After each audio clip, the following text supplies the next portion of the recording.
What's up? Welcome back to my channel. Today I'm having a scrumptious seafood boil. It's actually a curry seafood boil. I have ignore who in the background. That's for the haters. But anywho, I have some corn in here, some eggs, shrimp, head on shrimp, and I have some green lip mussels, peppers, and of course a lemon. Start off with a prayer. Oh, and I got some apple juice down here. Put it up here. Start off with a prayer, and we're gonna dig in.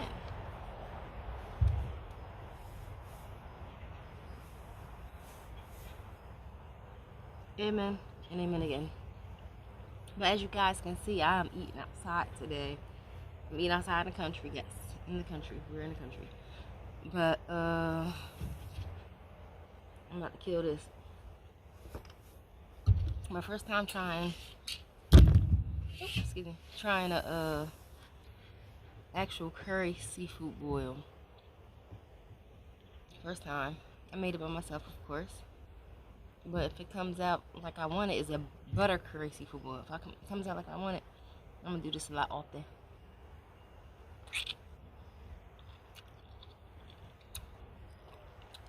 Of course, it's banging. It was good. First time doing it. I just was thinking, like, let me try something different.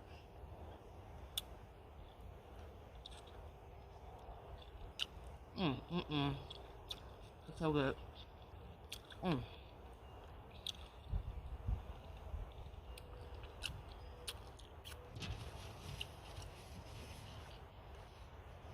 I just hope none of these country animals come out here. Especially the hawks being at the sky flying around here. We'll be out here because we got a rooster. Rusty is our rooster. And they be trying to fly around because he's here. And we cut all the trees and stuff down. So, they're around that much. You see them in the air flying around. Matter of fact, there's one right there. And it better not come down here because it looks like it's getting close. It's really, really close. Look. I was damn sure getting close. Look at it. Well, I might go in the house.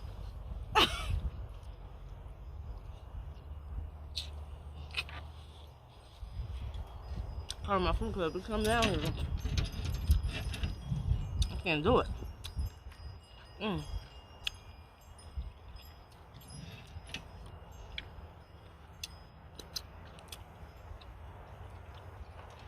scared of them things. Huh? It's coming back? Are you serious?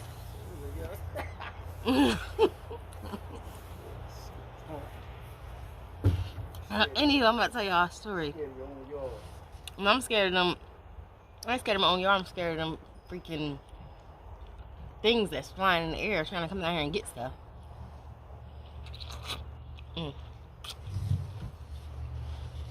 But anyway,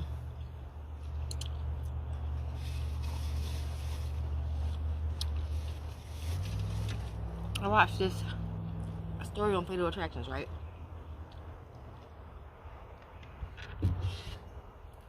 It was about a female named Veronica. And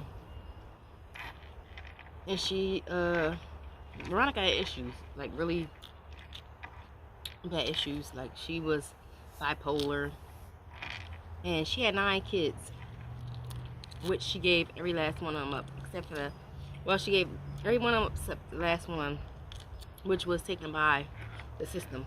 She gave them up to family members, you know, people she knew. So, the last kid, she decided she wanted to be in the kid's life. And she was going to visit them, like, all the time. Visit the baby all the time. So, once she missed a visit, the social worker called Veronica's brother. She had her and 3 brothers. When she was a kid growing up, her mom wasn't really there, like, She had her, one of her brothers had the same dad. So they was living with the dad for a while. And he ended up getting kicked out of the dad's house. The other two brothers was in foster care already. Then later on, the mom came back and got all 4 of her kids.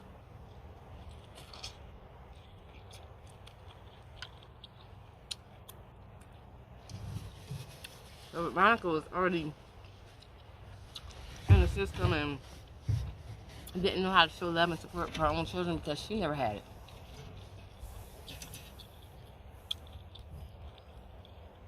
So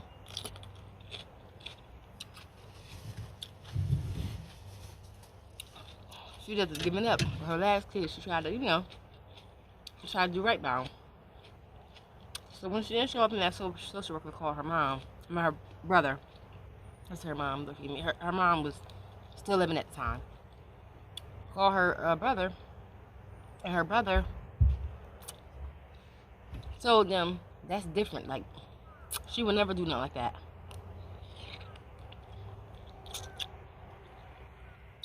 Although she had bipolar problems, she was doing better. And she was always get on the bus and go to, now this was in California. So she would always go on the bus and go to like another area in a casino because she had a gambling addiction. She would go there all the time, get on the bus and just go. But she only went to her certain spots that she knew. Not any spot.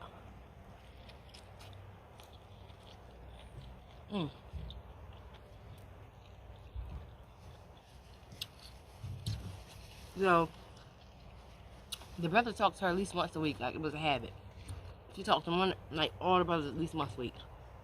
It's been a couple weeks since she talked to them, so they're like, oh, something's really wrong. So the oldest brother, he called the other brothers and was like, when the last time y'all talked to her? And they told him it's been weeks, which is not like her. She communicated with them at least once a week.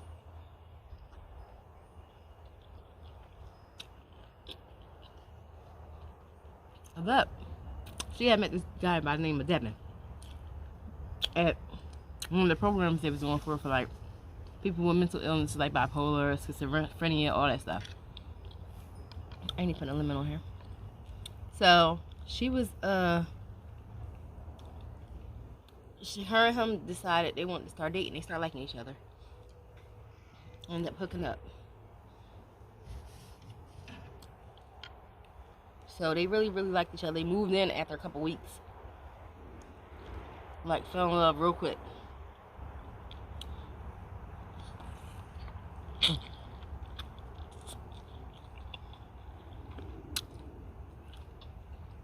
Once they moved in, Veronica was like friendly with other people. Like other guys. Devin didn't approve of that. But he let her do her own thing, and that's what he said. He let her do her own thing. He went his way. She went her way. But they lived together. So she met a guy by the name of Michael. Michael was like nice to her, and she really liked him as a friend, but Devin thought it was more.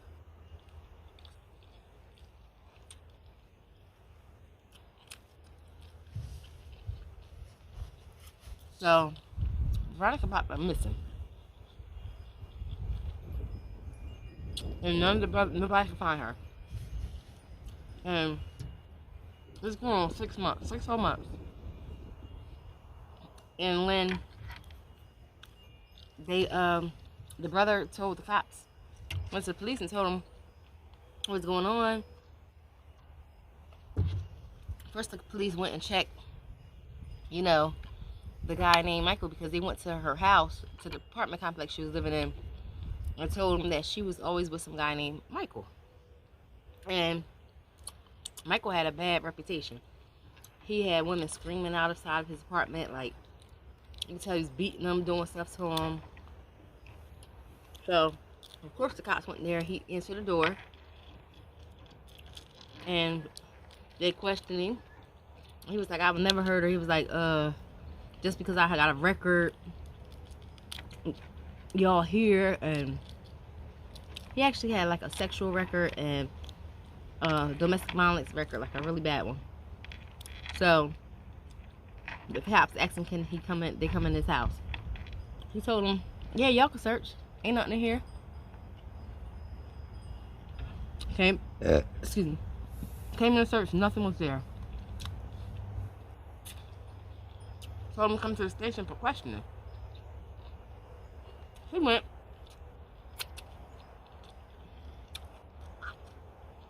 But Michael started getting frustrated. They asked him, "Can you take a polygraph?" He told them no.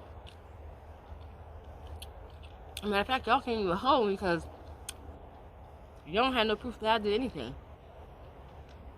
Which he was right. They didn't have any proof of him committing a crime.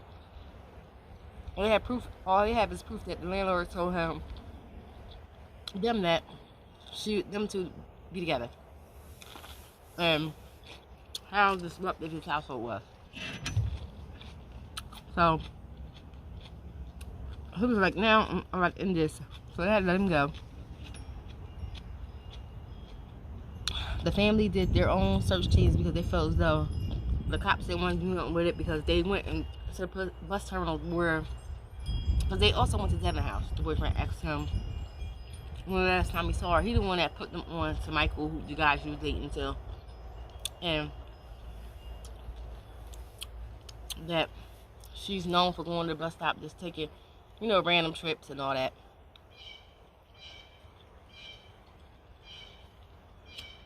So they went to the bus terminal, the police did. They said they were in,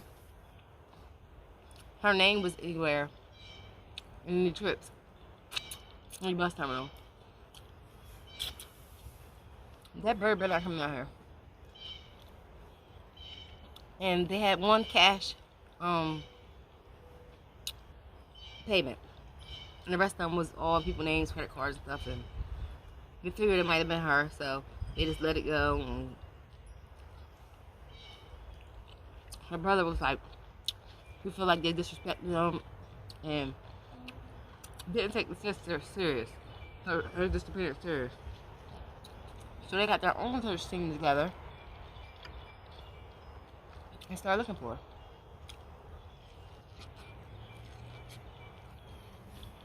Of course they didn't find her. The cops knocked on Devin's door. He didn't answer. Her ex-boyfriend. So they stuck a note on the door, telling him to get back to them, which he never did. So the brother, when they did their search party, Devin came out and came to help look out, all that stuff.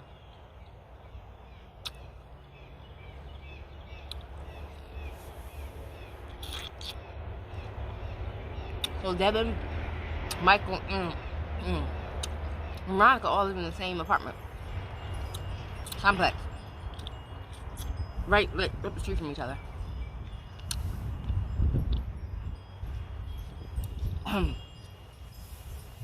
So once they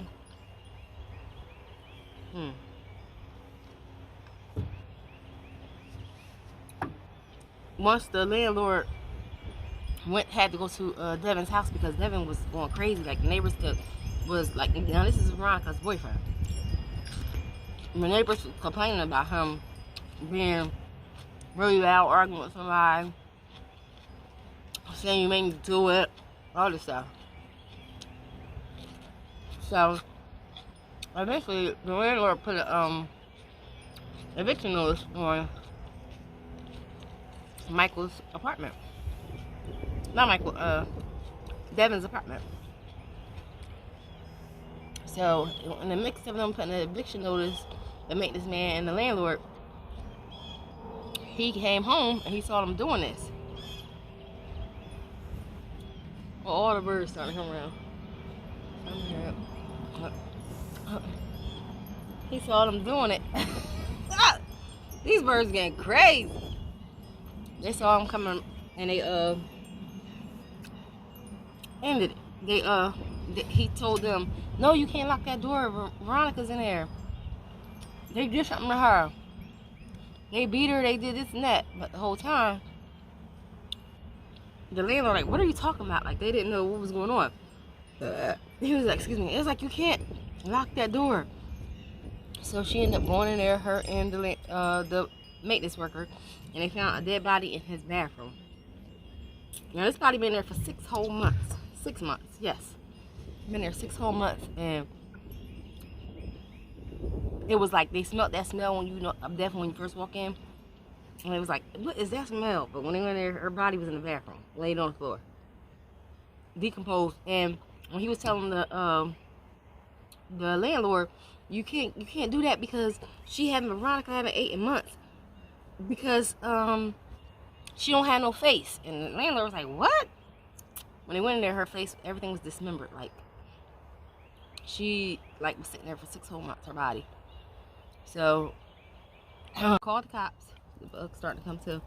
Called the cops. The cops came, and it was just a disgrace. They ended up calling the family because they found out it was her.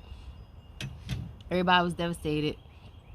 They ended up taking him to trial, but his sister came forward and was like, well, he had this behavior in the past, he was schizophrenia, found out he was schizophrenia years ago. He's bipolar, he had all these disorders. He choked his girlfriend out, one of his ex-girlfriends out a while ago, until she was unconscious. He pressed charges on him, but he ended up going to a mental institution, and he got back out and was still getting in relationships, still doing so much stuff, but they was looking at it like he was unstable.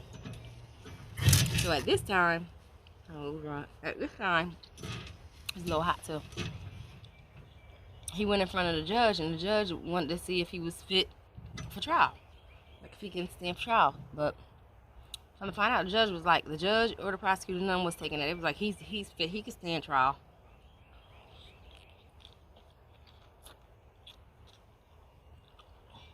He was mumbling when the cops was questioning him. He started talking to Kirk, which Kirk is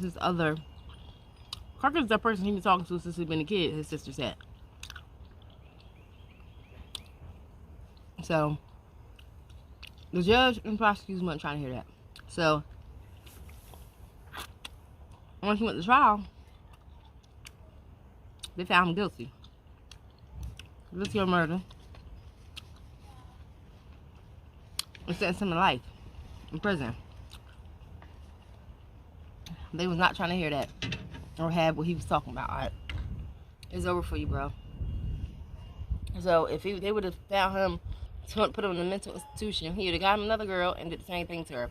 And the thing is, they said he was jealous because she was talking to other guys. He was really, really jealous. She did a daughter. Mm-hmm. He said he didn't do it. Kirk did it. Kirk was the other person inside of him. Y'all, I'm really eating a lot. See, David, I gotta keep it in the same bowl because I ain't bringing it out here. Worried about the birds. It's for the birds.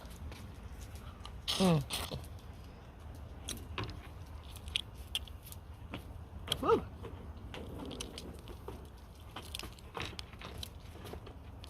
I'm about to eat one more shrimp, and I'm about to end this video, y'all. But this is so good. This curry is something definitely different. That is thought up out of the woodworks,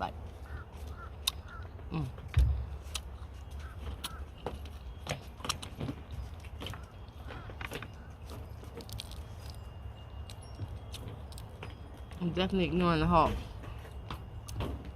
if they're around me.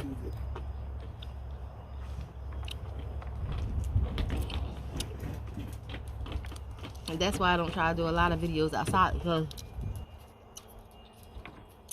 I'm in the country. Yeah. I'm gonna eat one more egg.